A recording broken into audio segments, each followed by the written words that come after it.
Si ama kai quand je dis ça bien non. Soku moda mo fi Allah.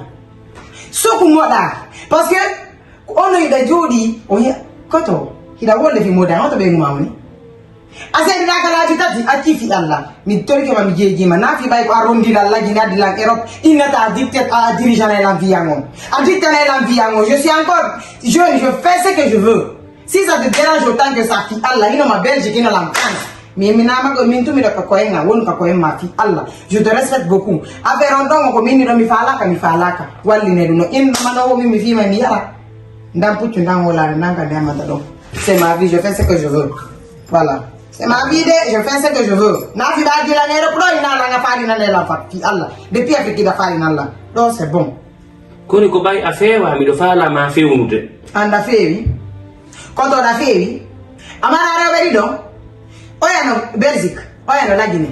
Est-ce que on Belgique on connaît ko on la Guinée ko ni? Na to wonde.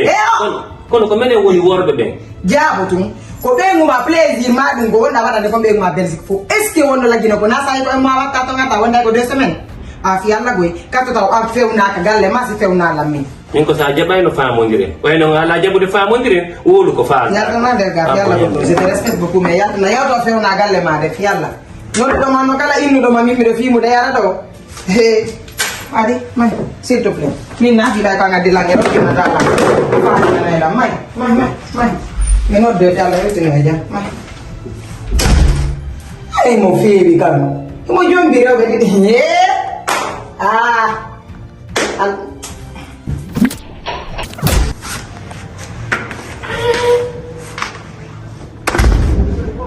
non metti na la.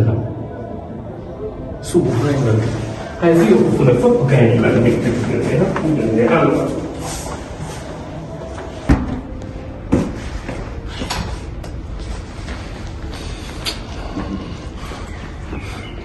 Koto non famo diri?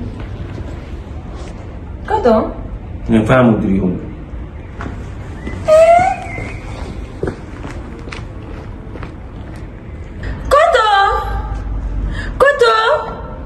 on a tellement famo diri. Koto? Si ko waji no mo so yaw dong. An.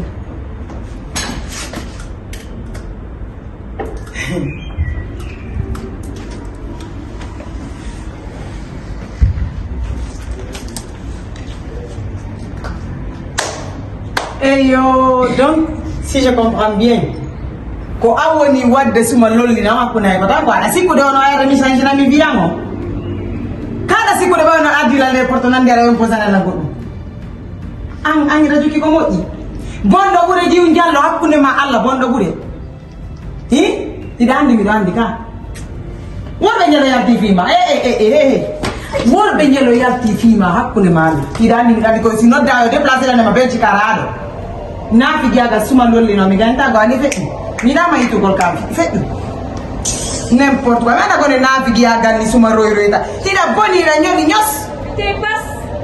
Come io andavo all'andenu?